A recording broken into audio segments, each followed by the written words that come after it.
Hello, ladies and gentlemen. How you all doing? This is Kishan Singh, and I have cleared CDS 3 out of 3 times, and I'm here to help you in your CDS preparation. So हमने last video में supreme court पढ़ लिया था. आज हम पढ़ेंगे comptroller and auditor general of India यानी कि कैग. लिख देता हूं मैं यहाँ पर comptroller and auditor general of India, इसे हम शॉर्ट फॉर्म बोलते हैं कैग. ठीक है, तो जो आपका कैग है वो पार्ट 5th में मेंशन्ड है. पार्ट 5th में मेंशन्ड है कॉन्स्टिट्यूशन के. और आर्टिकल कहां से कहां तक? आर्टिकल 148 से लेकर आर्टिकल 151 तक. ठीक है, ऑलराइट. चलिए स्टार्ट करते हैं. देखो, जो आपका कैग होता है ना, कैग को बेसिकली सर्टेन टर्म्स से बुलाया जाता है, उसे सर्टेन टर्म्स दिए गए हैं. ठीक है, जैसे कि पहली बात तो जो आपका कैग होता है, CAG is the head of Indian audit and account department. जो Indian auditing and account department होता है, ठीक है, उसका ये हेड होता है कैग. ठीक है, दूसरी बात, he is one of the bulwarks of the democratic system of government. He is one of the bulwarks of the government system of the democratic system of government. देखो, बुलवाक का मतलब होता है एक तरीके से सकते हो आप प्रोटेक्टर.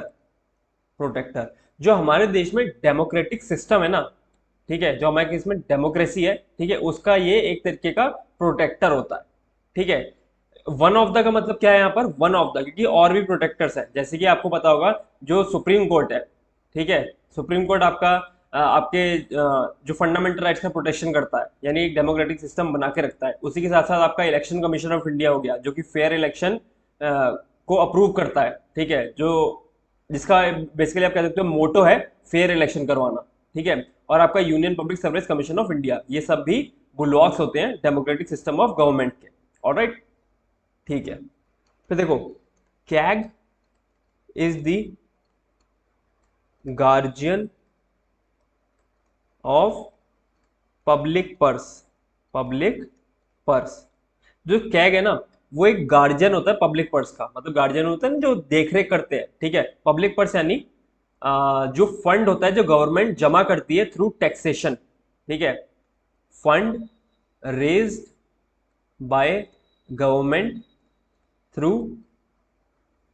ये पूरा पब्लिक पर्स होता है. ठीक है, थ्रू टैक्सेशन या फिर अदर मीन्स के थ्रू जो गवर्नमेंट पैसा फंड रेज करती है, ठीक है, उसे हम पब्लिक पर्स करते हैं. अब टैक्स कौन देता है? टैक्स पेयर्स कौन है? टैक्स पेयर्स तो हम ही है ना, कंट्री के लोग. ठीक है, तो जो हमारे द्वारा दिया हुआ पैसा है, जिसे सरकार टैक्स के थ्रू हमसे लेती है, ठीक है, उसकी देखरेख करता है हमारा कैग. ठीक है, ऑलराइट. फिर जो कैग होता है, CAG is the watch dog.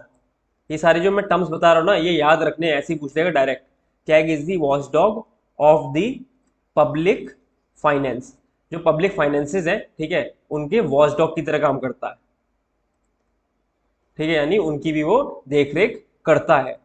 Right. फिर देखो, CAG is the agent of parliament. जो कैग है वो पार्लियामेंट के एजेंट की तरह काम करता है. ठीक है, आई होप आपको इतने सारे पॉइंट्स समझ में आ गए होंगे. फिर यहां पर बात करते हैं अपॉइंटमेंट की. अपॉइंटमेंट कौन करता है कैग का? By president. प्रेसिडेंट साहब कैग का अपॉइंटमेंट करते हैं. ठीक है, टेन्योर की बात करते हैं. टेन्योर, तो टेन्योर इसका होता है टेन्योर ऑफ 6 ईयर्स. अगर टेन्योर की बात करें तो 6 ईयर्स होता है, और अप टू या until the age of 65, whichever comes first. ठीक है, तो बेसिकली 6 ईयर का टेन्योर होता है, या फिर 65 की एज तक टेन्योर उसका होता है. ठीक है, तो अगर लेट्स सपोज कोई बंदा कैग बनाए, लेट्स सपोज 55 की एज में, ठीक है, तो 61 तक काम करेगा और उसके बाद वो रिटायर हो जाएगा। और वहीं बात करें अगर कोई बंदा कैग के लिए अपॉइंट हुआ 62 की एज में, ठीक है, तो उसकी रिटायरमेंट एज क्या है 65 तक, तो यानी वो 62 से लेकर 65 तक अपना काम करेगा और उसके बाद 65 की एज पे रिटायर हो जाएगा, विच एवर कम्स फर्स्ट, जो पहले हो जाए। अगर 6 साल का टेन्योर पहले पूरा हो जाए या फिर उसकी एज 65 हो जाए, तो उस टाइम उसका जो टेन्योर है वो एंड हो जाएगा, ठीक है। ऑलराइट, फिर रेजिग्नेशन लेटर, अपना रेजिग्नेशन ये किसको देता है, जब अपॉइंट प्रेसिडेंट कर रहे हैं तो रेजिग्नेशन भी ये प्रेसिडेंट को ही देता है, ठीक है। ऑलराइट, फिर बात करते हैं हम रिमूवल की, ठीक है, रिमूवल, ठीक है, तो जस्ट लाइक सुप्रीम कोर्ट जज, जिस तरीके से सुप्रीम कोर्ट के जज का रिमूवल होता है, ठीक है, वही दो ग्राउंड्स, मिसबिहेवियर, प्रूव मिसबिहेवियर और इनकेपेसिटी, उसी तरीके से सेम वही मोशन वगैरह पास करा के सेम उसी तरीके से कैग का भी रिमूवल होता है, ठीक है। तो बस आपको इतना याद रखना है, जस्ट लाइक सुप्रीम कोर्ट जज, ठीक है। ऑलराइट, और ग्राउंड्स अगर लिखना चाहो तो लिख लो, प्रूव्ड मिसबिहेवियर, मिसबिहेवियर, ठीक है, एंड आपका इनकैपेसिटी, इनकैपेसिटी, ठीक है। ऑलराइट, फिर इसके बाद करते हैं हम पोस्ट रिटायरमेंट, पोस्ट रिटायरमेंट, ठीक है, रिटायरमेंट के बाद, ठीक है, रिटायरमेंट के बाद क्या क्या कर सकता है, रिटायरमेंट के बाद not eligible for any office under central और स्टेट गवर्नमेंट, ठीक है। जब वो रिटायर हो जाएगा उसके बाद किसी भी तरीके के ऑफिस के लिए वो एलिजिबल नहीं है, ना ही तो सेंट्रल गवर्नमेंट में और ना ही स्टेट गवर्नमेंट में, ठीक है। ऑलराइट, फिर आते हैं यहाँ पर duties and functions of CAG, duties and functions of CAG, ठीक है। देखो सबसे पहली बात ड्यूटीज एंड फंक्शंस में, जो आपका आर्टिकल 149 है ना, आर्टिकल 149 ये ऑथराइज करता है पार्लियामेंट को टू प्रिस्क्राइब ड्यूटीज या ड्यूटीज एंड फंक्शंस और पावर्स टू दी कैग, ठीक है। तो 149 authorises the parliament to prescribe duties and powers to the CAG, यानी आर्टिकल 149 के अंडर में कैग के पास ये पावर है कि वो सॉरी पार्लियामेंट के पास ये पावर है कि वो कैग को उसकी ड्यूटीज और पावर्स बता सकती है या उसके लिए ड्यूटीज और पावर प्रिस्क्राइब कर सकती है, ठीक है। ऑलराइट, फिर देखो यहाँ पर फंक्शंस की बात करते हैं इसके। जो कैग होता है ना, the CAG audits the accounts of expenditure incurred by central and state government, जो भी एक्सपेंडिचर सेंट्रल और स्टेट गवर्नमेंट ने किया है उसकी ऑडिटिंग जो है वो कैग करता है, ठीक है। देखो अप टू 1976 तक जो कैग था वो both central and state level पर, ठीक है, ऑडिटिंग एंड अकाउंटिंग, ठीक है, बोथ करता था, सेंट्रल पे भी और स्टेट लेवल पे भी ऑडिटिंग और अकाउंटिंग दोनों करता था, ठीक है। बट 1976 में, ठीक है, कहा गया कि जो कैग है, ठीक है, वो सेंट्रल लेवल पे सिर्फ ऑडिटिंग करेगा, ऑडिटिंग ओनली, ठीक है, और स्टेट लेवल पे वो बोथ ऑडिटिंग एंड अकाउंटिंग करेगा। यानी 1976 में कैग को सेंट्रल लेवल पे अकाउंटिंग की ड्यूटी से रिलीव कर दिया गया था, अब वो सेंट्रल लेवल पे सिर्फ ऑडिटिंग करता है और स्टेट लेवल में बोथ ऑडिटिंग एंड अकाउंटिंग करता है, ठीक है। ऑलराइट, ठीक है, फिर देखो CAG also audits the accounts of bodies and authorities financed by the central and state revenues। जो बेसिकली हमारी कुछ सर्टेन बॉडीज होती है, मैंने आपको पहले बता रखा है, जो कि जिसमें कि सरकार का शेयर लगा होता है। ठीक है, सरकार उन्हें फंड करती है। ठीक है, सरकार का जिसमें शेयर लगा होता है। ठीक है, ऐसी बॉडीज की भी वो अकाउंटिंग करता है, जैसे कि for example PSU, public sector unit, public sector unit की वो ऑडिटिंग करता है। ठीक है, ऑलराइट। फिर देखो audits the accounts of any authority when requested by president और गवर्नर। ठीक है, तो देखो अभी तक वो सेंट्रल और स्टेट लेवल पे ऑडिटिंग कर रहा है, हमने देखा।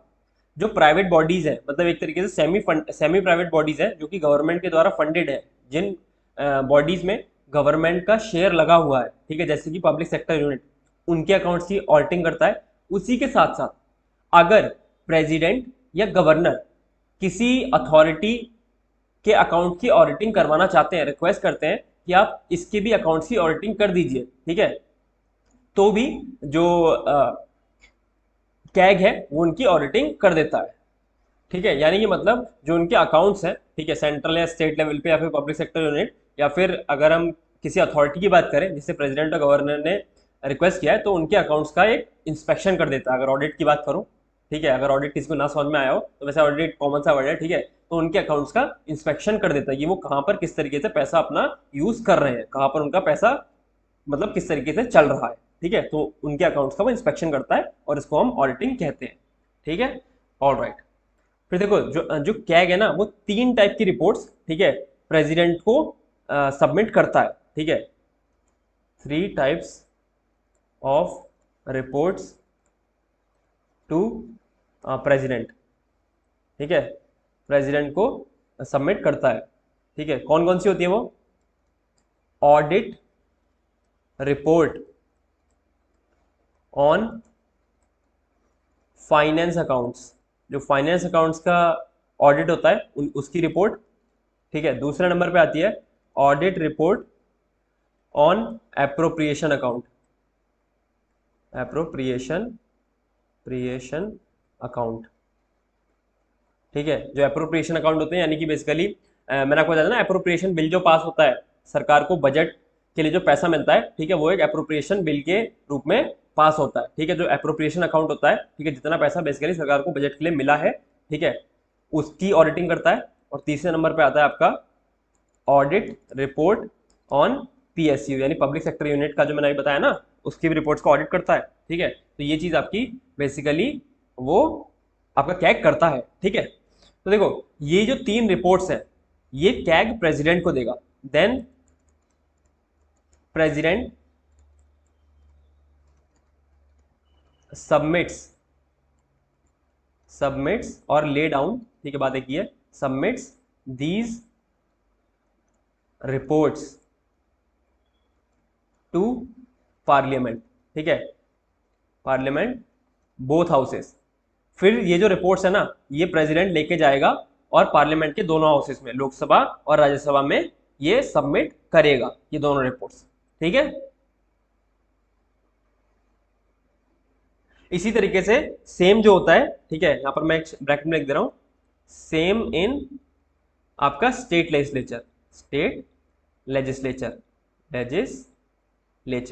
ठीक है, स्टेट लेजिस्लेचर के केस में जो रिपोर्ट्स होंगी, ठीक है, रिपोर्ट्स टू आपका गवर्नर, जब सेंट्रल में दे रहा है तो रिपोर्ट सबमिट कर रहा है किसको? प्रेसिडेंट को। ठीक है, स्टेट लेजिस्लेचर में जो ये रिपोर्ट्स देगा वो देगा गवर्नर को, और गवर्नर रखेगा स्टेट लेजिस्लेचर में। ठीक है, गवर्नमेंट्स उन रिपोर्ट्स को स्टेट लेजिस्लेचर में रखेगा। ठीक है, जिस तरीके से प्रेसिडेंट पार्लियामेंट में रखता है उसी तरीके से गवर्नर जो है वो स्टेट लेजिस्लेचर में इन रिपोर्ट्स को रखेगा। ऑलराइट, फिर देखो जब ये रिपोर्ट्स आपकी पार्लियामेंट में पहुंच जाएंगी, ठीक है, पार्लियामेंट में पहुंच जाएंगी, तो इन रिपोर्ट्स की reports of CAG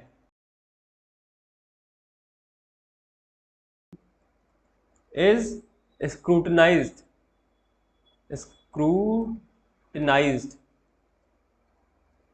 by two committees।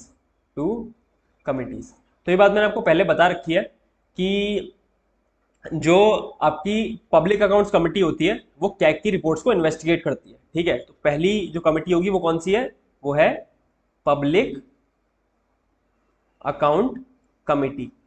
तो पब्लिक अकाउंट्स कमेटी जो है वो कैग की रिपोर्ट्स को स्क्रूटनाइज करेगी, पहली कमेटी तो ये है। ठीक है, और मैंने आपको बता रखा है 22 मेंबर होते हैं, 15 लोकसभा के और 7 राज्यसभा के। ठीक है, और देखो अब जो दूसरी कमेटी है वो कौन सी होगी, कोई सोच सकता है यहाँ पर, मैंने अभी आपको बताया पब्लिक सेक्टर यूनिट की जो रिपोर्ट्स होती हैं उसको कौन स्क्रूटनाइज करता था, कमिटी ऑन पब्लिक अंडरटेकिंग। याद आया, मैंने आपको कमेटी पढ़ाई थी, कमिटी ऑन पब्लिक अंडरटेकिंग। जो पब्लिक अंडरटेकिंग वाली कमेटी होती है वो पीएसयू की रिपोर्ट्स को स्क्रूटनाइज करती है, और पीएसयू की अकाउंट्स की ऑडिटिंग की रिपोर्ट बना कौन रहा है, कैग ही तो बना रहा है। यानी कैग की जो रिपोर्ट्स होंगी वो दो कमिटीज स्क्रूटनाइज करेंगी, एक आपकी पब्लिक अकाउंट कमेटी और आपकी एक कमिटी ऑन पब्लिक अंडरटेकिंग। ठीक है, आई होप आपको इतनी बात सब समझ में आ गई होगी। फिर एक बार मैं समराइज कर देता हूँ। ठीक है, उसने अकाउंटिंग कर दी, ठीक है, अकाउंटिंग और ऑडिटिंग कर दी उसने रिपोर्ट्स की। ठीक है, उसके बाद वो रिपोर्ट्स जो है वो प्रेसिडेंट को देगा अगर सेंट्रल में बात करते हैं, और स्टेट लेवल पे वो देगा गवर्नर को। ठीक है, फिर जो प्रेसिडेंट साहब है वो पार्लियामेंट के दोनों हाउसेस के सामने उन रिपोर्ट्स को रख देंगे। ठीक है, और जो गवर्नर है वो स्टेट लेजिस्लेचर में सेम उसी तरीके से उन रिपोर्ट्स को रख देगा। उसके बाद जो पब्लिक अकाउंट कमेटी है और कमेटी ऑन पब्लिक अंडरटेकिंग है वो उनकी स्क्रूटनी करेंगे। ठीक है, उनकी बेसिकली इंस्पेक्शन, उनकी जांच पड़ताल करेंगे। ठीक है, तो यहाँ पर जब वो रिपोर्ट सबमिट कर देगा प्रेसिडेंट को, वहां पर उसका काम बेसिकली खत्म हो जाएगा। और यहाँ पर एक पॉइंट बना के लिख लो, वैसे मैंने ऑलरेडी आपको पब्लिक अकाउंट्स कमेटी पढ़ाई थी। ठीक है, तब मैंने आपको बताया था ये पॉइंट कि जो आपका कैग होता है ना, CAG acts as a friend, philosopher and guide of the public account committee. ठीक है, तो CAG acts as the friend, philosopher and guide of the public account committee. ठीक है, तो इसी के साथ आपका कैग खत्म होता है। पढ़ते रहिए, नोट्स बनाते रहिए, मिलते हैं नेक्स्ट वीडियो में। Okay, bye.